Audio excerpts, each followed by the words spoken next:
Hello, my name is Yuya Shimizu, Chief Investment Officer of Hibiki Path Advisors, investing in mid to small caps in Japan. Thank you for joining this video, which I will explain about a proposal letter to a media company, TV media company in Japan, TBS Holdings. But before we start, I need to make sure that this is not a recommendation or solicitation asking you to buy or sell any shares. This is actually, we are trying to share what we are doing to our companies as an engagement investor. And we want all the shareholders of TBS to think about how they would engage with the company.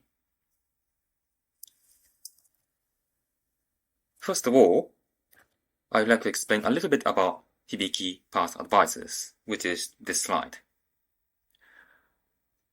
We are based in Singapore, a very small investment company with two principles. One is value investing, and second is the engagement with the management of our investee companies. We've been doing this for 6 years now, and we think there's a lot of changes happening in Japan, and that is why we're making an extra effort to publicize our activities to our investee companies, and even create these videos to explain our approach and to make companies, the investee company management, to think about how to raise the value of their companies together with shareholders like us. But before we go into these details about explaining the letter, I just introduced myself, showing my face, and now I would like to go to the background so the viewers can just focus on the slides. I'll just explain with my verbal voice from the background. So let's start. So before we explain our proposal letter, I'd like to share with you our point of view of why we're doing this, publicizing the letter and even making this video. So first of all, to start with, this year we think it is epoch-making that Tokyo Stock Exchange has disclosed their view towards the listed company in Japan and expressed their frustration why price-to-book ratio is so low, and asked the companies to consider and disclose their cost of capital and return on equity, how they perceive the current situation. And then on top of that, for companies, the stock who are trading less than price to book of 1 times, to disclose a strategy to increase them to over 1 times.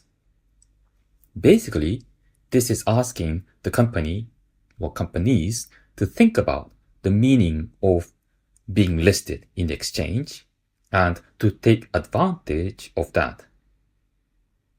As many of you know, still, more than half of Japanese companies, publicly listed companies, are trading below price to book of 1 times, and TSE is becoming serious to tackle this problem.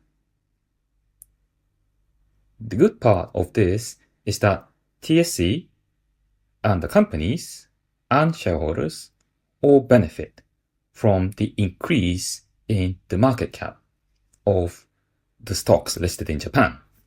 Especially for the companies, those of the employees who join the shareholder plan will benefit from increase in their asset value, as well as the executives who own the stock options or stock compensation arrangements. This will improve the ecosystem and will be positive for the national wealth of Japan. So the interest is actually all aligned between TSE, companies, and shareholders. There's nothing to lose in this situation. So we believe we are trying to make this a bigger wave by showing our efforts, our engagement with the companies, and we're just asking all other shareholders to do the same with their respective investee companies and make a very constructive engagement with these companies so that everybody enjoys the increase in value. That is why we're doing this straightforward things to disclose our actions with the companies in writings and also like this video. So let's start with the media companies. Here's the list of 5 major television media companies in Japan and their price-to-book ratio and return on equity. Our investee company, TBS Holdings, of course, it trades less than 0.5 times. Similarly with other TV media companies, and all of these companies, return on equity is less than 6 times, except TV Tokyo, which trades around 0.7 times book value and return on equity of 7.2%.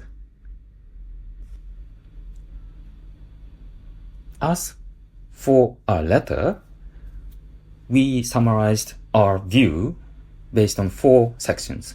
First of all, about how market values the stock of TBS. Then we made 2 proposals, one on the business strategy, especially the intellectual property strategy.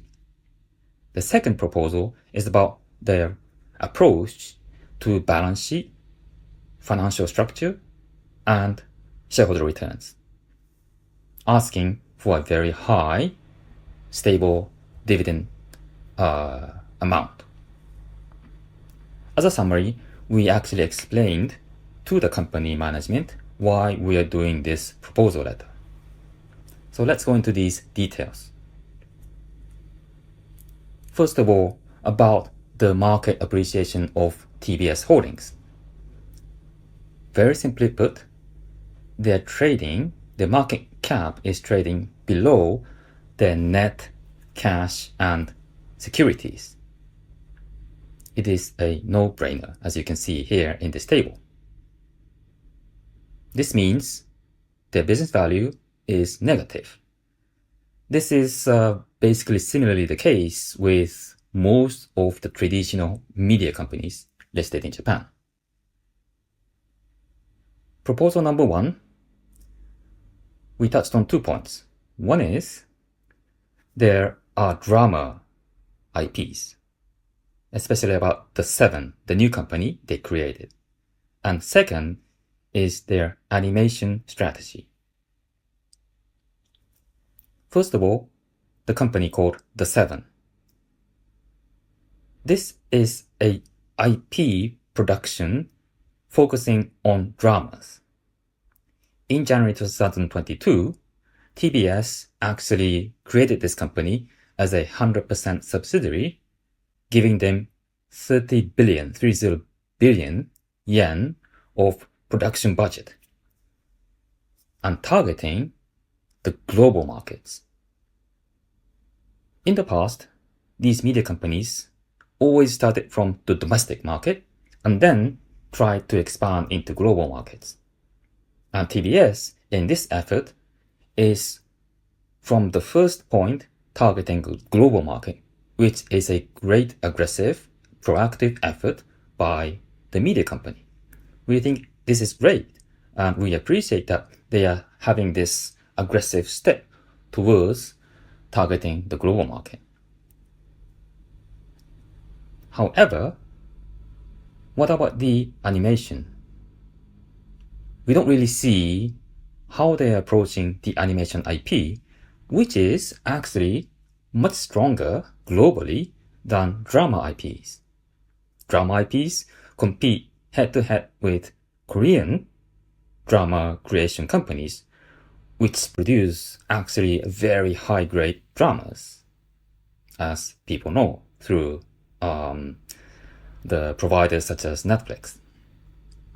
But animation, as many of you know, from, for example, Pokemon or Doraemon, One Piece, these things, basically these animation IPs dominate the global market and showing the strengths of how deep Japanese IPs are. One example we showed is the revival of publishing companies. We mentioned about Kodansha and Shueisha. Here, I just show the Shueisha example with the graph of Weekly Shonen Jump magazine.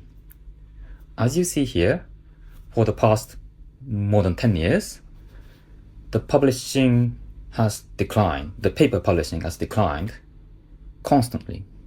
And now it's circulated like weekly about 1.3 million issues. This is less than half compared to like 10 years ago.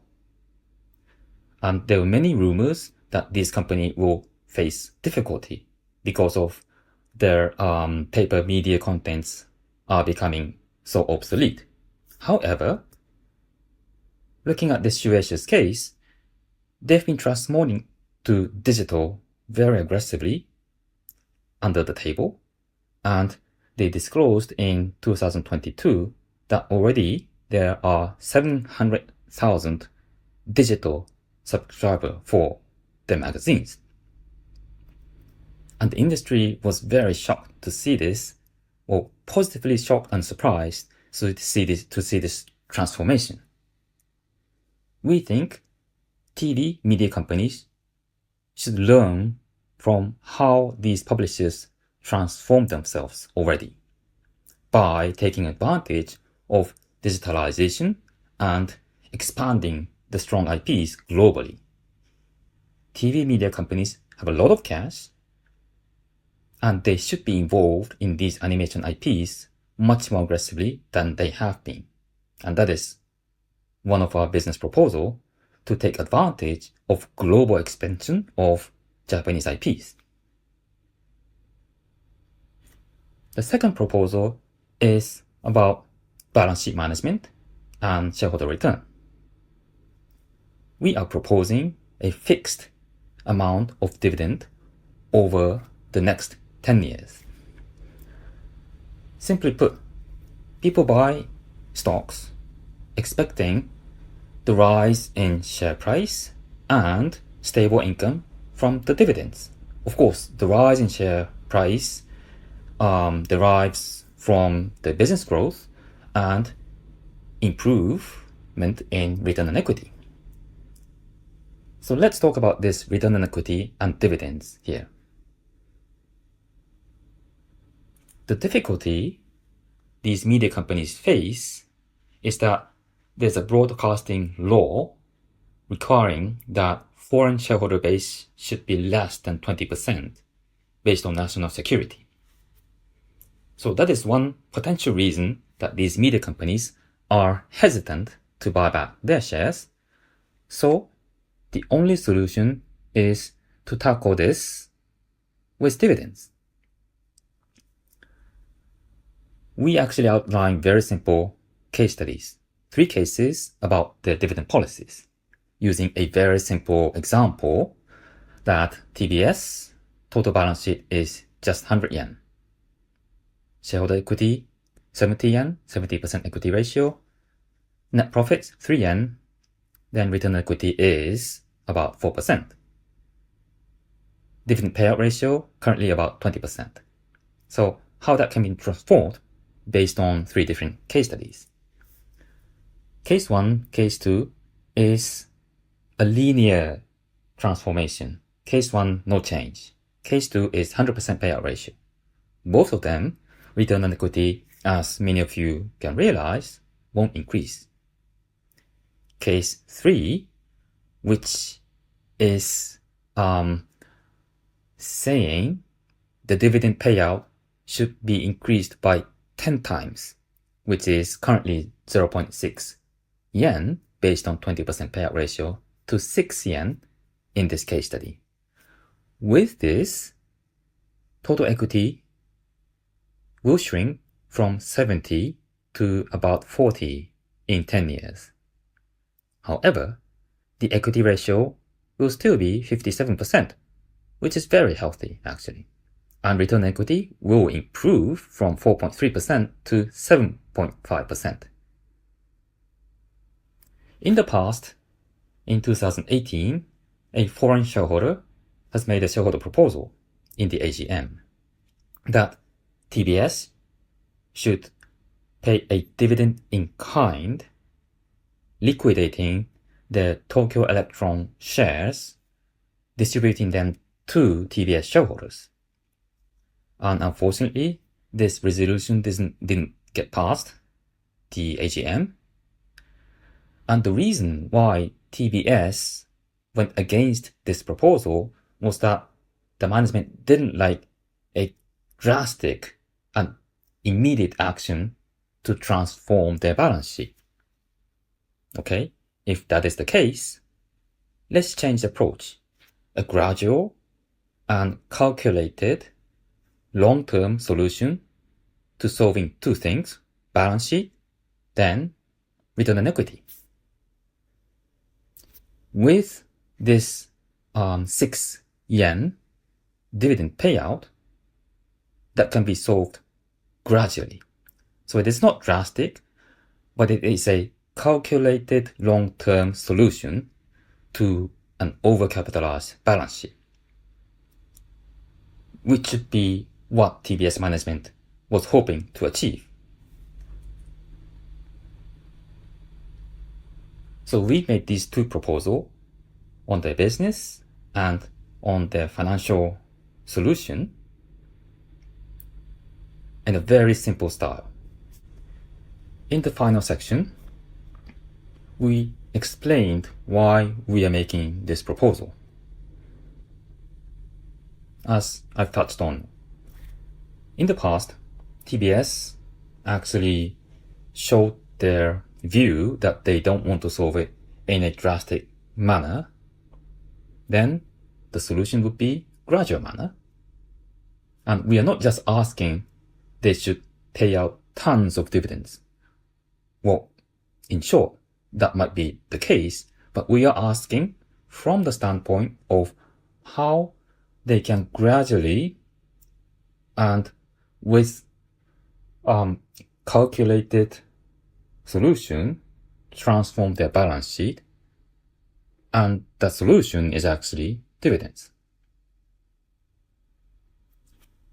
By combining the business strategy and financial strategy and payout strategy, shareholders will obviously become fan of TBS. Business growth is fantastic, of course. Then a balance sheet management that supports the business sustainability with return on equity to improve in due course. This should be a perfect solution, and shareholder will be very happy to support the path and progress of TBS transformation. The interest is actually aligned very well. That is our view. So the last slide. Going forward, we believe TBS is a good company with unfortunately overcapitalized balance sheet, which is caused by the predecessors making a lot of money and accumulating that on balance sheet. Forward-looking manner, they should keep growing the business with better business strategy and to solve this balance sheet issue that has been caused from the past. We, as an engagement investor and shareholder of TBS, are open-minded to discuss our view and how they think about these proposals with the management of TBS. We are also hoping that other shareholders similarly, and based on their respective views on how TBS should tackle this issue, engage with the management. We are perfectly fine that people have different views, but this engagement between different shareholders and the management, this constructive interface between shareholders and management is very healthy. And we want our public letters and this video to provide something as a catalyst for people to think about this in their respective manner. And that is why I've made this video and we are engaging with TBS as a small minority shareholder. If you want to find more of our engagement efforts, we have two websites, hibikipathadvisors.com and hibikiinvestmentnews.com. Unfortunately, Hibiki Investment News is just in Japanese, and this is to basically invigorate the Japanese retail and institutional investors about how they should think about these companies and how they should engage with these companies in their own respective manner. We are throwing a stone in the lake, and we believe everybody should throw these stones in the lake to make the market more dynamic and corporate activities much more dynamic as well. This is it about TBS. If you're interested, please read the letter yourself and give us the feedback of how you think about it. We are very happy to discuss directly with you, and we hope to keep publicizing our letters, presentation, and this video to the market for better capital markets in Japan. Thanks again. Goodbye.